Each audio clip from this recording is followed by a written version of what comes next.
Hey, by the way, did you happen to know that it's been the 30th anniversary of Teenage Mutant Ninja Turtles, the live action movie, this month? Do I? For those who don't see the video, he's holding up his Teenage Mutant Ninja Turtle box set collection, all three movies, including the one no one ever really wants to watch. Actually, I hate to say, as a kid, I kind of liked the third film. It was not good, but when you're a kid, you're stupid.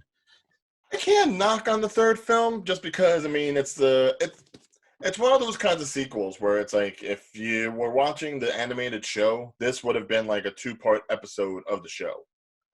You know, them traveling in time, going back to feudal Japan. There's an American with cannons and gunpowder, and there's a little boy named Yoshi who may or may not be, a descendant of Hamato Yoshi, which is, of course, leading into Splinter. There's layers. There's layers if you look for them.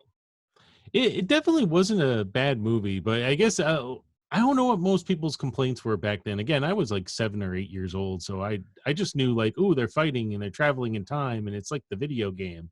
I Uh, think uh, the biggest complaint with the third one is that it veered so much away from any of the subject matter that the kids knew at the time, because either you were an older person who read the comics or you were a younger person who grew up on the animated show. And at least with number one and number two, you had Shredder, you had the Foot Clan, you had some mutants.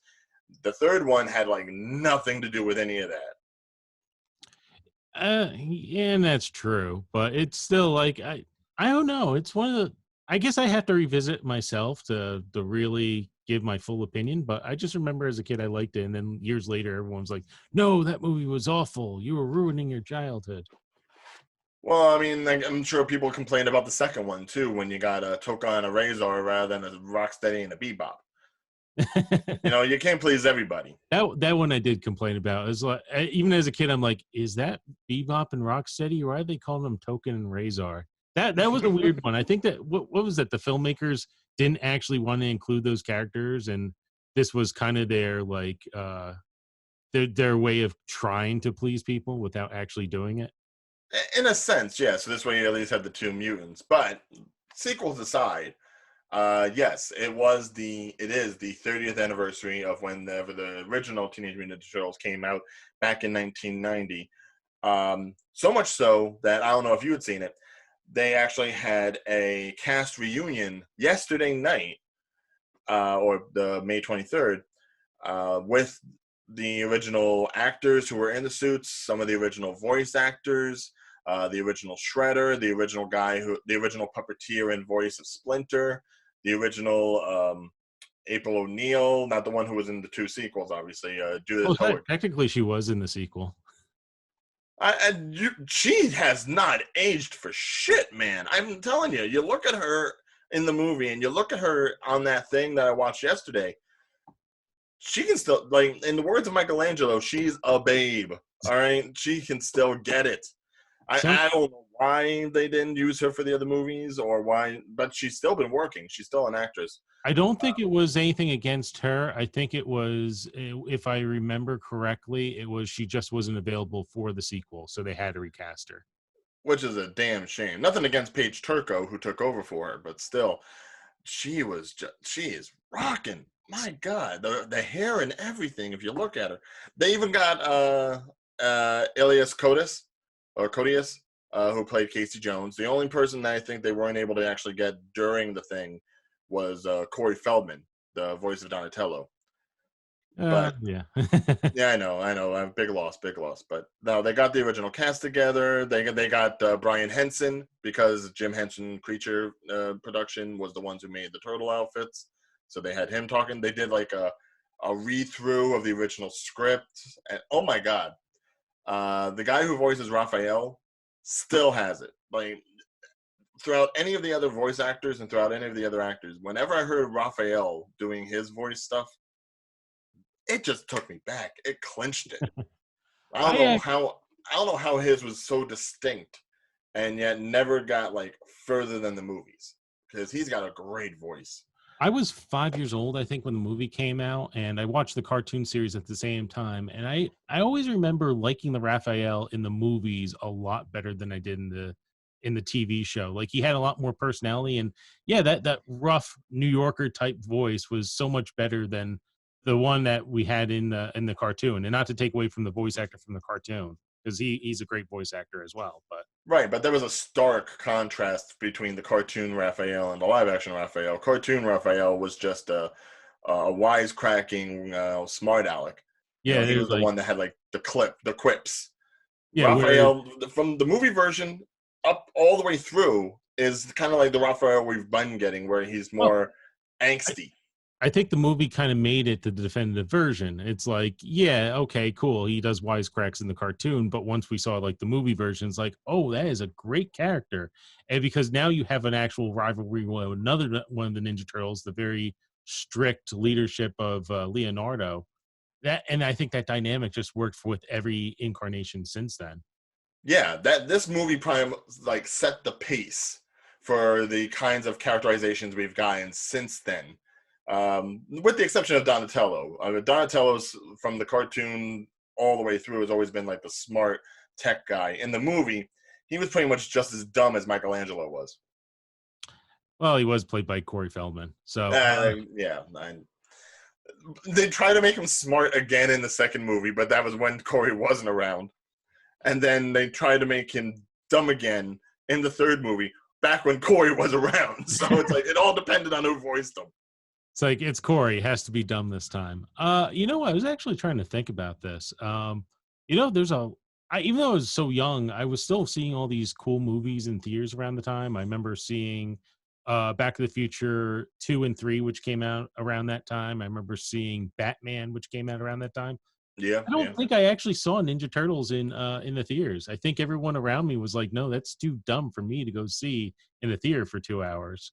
I didn't actually Oh, get to watch it until it got released on VHS tape. And this is actually kind of a cool thing from my past history. And it's not too much related to Ninja Turtles, but this is my first memory of it. My mom was a little ahead of the curve on technology, sort of where I come from now. She bought a Sony Betamax back in the day. And if you remember that, that was like the competitor to the VHS.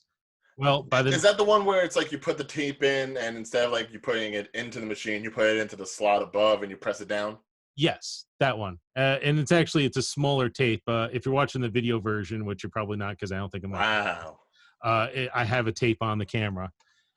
But what was kind of cool about that back in the day, not many people could afford multiple VCRs.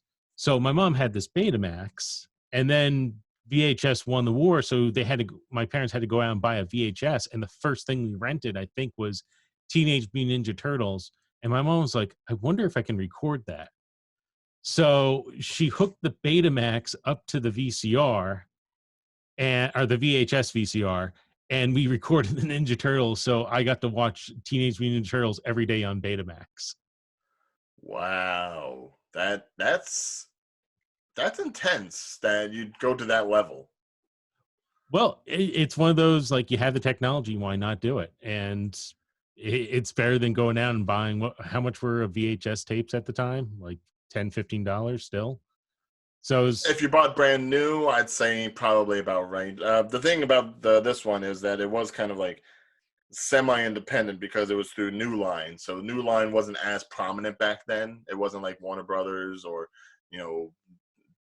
I think even Touchstone Pictures were probably a bigger name back then than New Line was. well, either way, recording it ourselves was a lot cheaper, and this is before anyone realized how to do copyright protection on that stuff. So it worked out. Yeah, there's no little message from the U.S. government saying, do not duplicate or anything like that. Yeah. But now I want to see if I can find my Betamax of Ninja Turtles. I haven't actually seen the movie in many years. Now that the anniversary's come around, I'm very interested in watching again. Didn't get to watch it before this episode, but do you have any memories from the movie that stick with you? Like, and not just a voice or anything, but like moments in the movie. Well, I mean, there's definitely some standout moments in the movie. There's obviously the fight between Casey Jones and Raphael. There's the rooftop battle with the Turtles and the Foot Clan, where you go through the entire antique shop. Splinter being as deep as he was whenever he's talking to Danny or whenever he's talking to the Turtles through the fire. Which, by the way, did you know that the voice of Splinter was a black guy? Yes, and in fact, he also voiced Elmo. Yeah, Kevin Clash. I'm Yeah. like, wow. And he's still got the voice.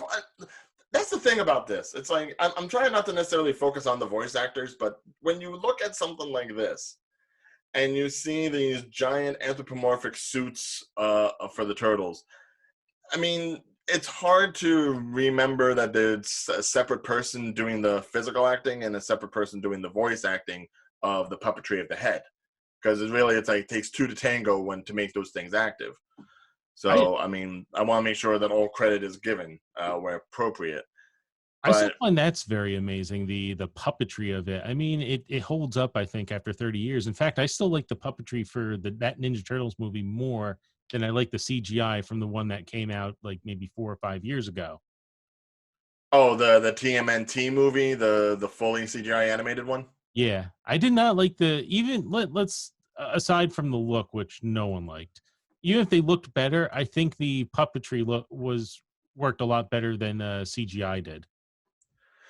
Well, it's one of those things where the turtles, if something like a mutated turtle could ever really like exist, it would have to look something like that. I mean, there's like Mhm. it, it created the vision of what it would be like in reality. It was probably the first time we actually got like a reality-based superhero movie before we got the Dark Knight or any of those other ones that are kind of like more realistic based rather than being fantastic. Teenage Mutant Ninja Turtles did it first, just keeping them in the sewers, ordering Domino's that ended up like 2 minutes late, and really crashing through buildings and looking like they were getting hurt and physically interacting with actual people. I also like those movies that look like for the New York in the 1980s. It wasn't completely real, but that gritty look that all those movies back then had, I loved. And unlike other superhero movies at the time, which were kind of like almost in its own world, that one was in that gritty 1980s New York City. And then you just throw the turtles in the middle of it and a ninja clan in the background stealing stuff. I The music in this movie was amazing because that's the thing that always sticks out in my head. Every time you go through a scene, you think of the song that was playing in the background. I work in Boom, doom, Manhattan. doom, doom. No, don't That try it. beats I people. was actually for this episode, I was practicing in the car, trying to do the main theme. I'm like, I'm not gonna hit it. I'm Oh, not. the partners in crime turtle power rap. But no. I was the one that goes na na na na na na na na na na na Okay. na. When they like the teenage mutant Yes, that theme song. Okay. the more chipper one. I Working in Manhattan, when I walk around New York City, that song randomly pops into my head depending on what area I'm in. Because Imagine if you were on a skateboard and just like going through the city. You'd have to have the earphones on or the ear pods. it's just I don't know. It just that song just resonates with me in New York City and the Ninja Turtles. It's just I don't know. It's 30 years later, and that's the first thing that happens when I see New York City. Um, Yeah, and the scenes like I still remember Raphael in the really cheesy get up to like I'm human and I'm just wearing a hat and a jacket. Yeah, but he's a punker with the bald head and a green painted face and a mask over the other face. Oh, another funny scene you were talking about like who voiced Splinter. Did you know like in that scene where like Casey Jones and Raphael like run across that taxi cab? The person in the taxi cab is the was Raphael. Actually, I think it was both the voice actor for Raphael and the person who was in the costume for Raphael. Right. Hold on. I have their name here in a second. I was looking it up because I remember when they did the thing yesterday. Since they couldn't get Elias Kotis to do the read through for the scene, the guy actually used his son Hmm. to help voice along with him. So you had like father and son doing that particular scene. Josh Payas, who's been a relatively active actor since then. He was in Joker. He's done Ray Donovan. He did Motherless Brooklyn. He's been Another doing a lot lately, a lot of gritty stuff especially too. ever since that movie. So Josh Payas is someone to look out for. Look out for him. Look out for Josh. Yes, yeah, exactly. Uh, Although I will say, this movie did offer one of the biggest controversies in Turtles lore. and that mostly comes from the theme song, not the one you're talking about. I'm talking about the Partners in Crime Turtle Power song, which at one point I had memorized because I would play that over and over because I owned the cassette to the movie, Mm-hmm. which my mother hated. So And it offers up the line when they're talking about the individual turtles, and they say, Raphael, he's the leader of the group, transformed from the norm by the nuclear group. There are people that would argue back and forth about, why is he saying that Raphael is the leader? Obviously, Leonardo is the leader. We know that from the cartoons. It's like, I don't know. The movie focuses more on Raphael, so maybe he is the leader. This has been going back and forth ever since this movie came out.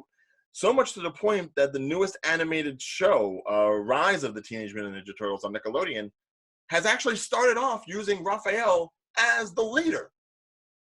Well, I think they just went. The new show goes against every norm. I think. In fact, isn't Raphael like the biggest one? The rest of them are all much smaller. Well, yeah, they all have like different, like almost genus species set-offs of turtles. So it's like not only is each one differently shaped and sized and colored, but they're all representing a different turtle too.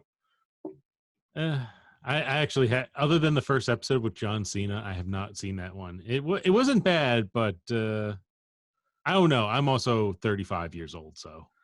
Yeah, but the fact that we've had something that started with just a simple song lyric in the live action movie back in 1990, and it's progressed up to this point because it added such little bits of lore, such little bits of trivia, that now fans who are like 30 some odd are now integrating it now that they have control over a representation of the property. Hey guys, did you like what you saw in that video? Then please feel free to subscribe to us on YouTube, as well as hit that bell to get notified of future videos. And if you liked what you heard in this episode, you can actually listen to the full episode right now on Spotify, Apple Podcasts, and Podbean. Until next time, guys, bye-bye.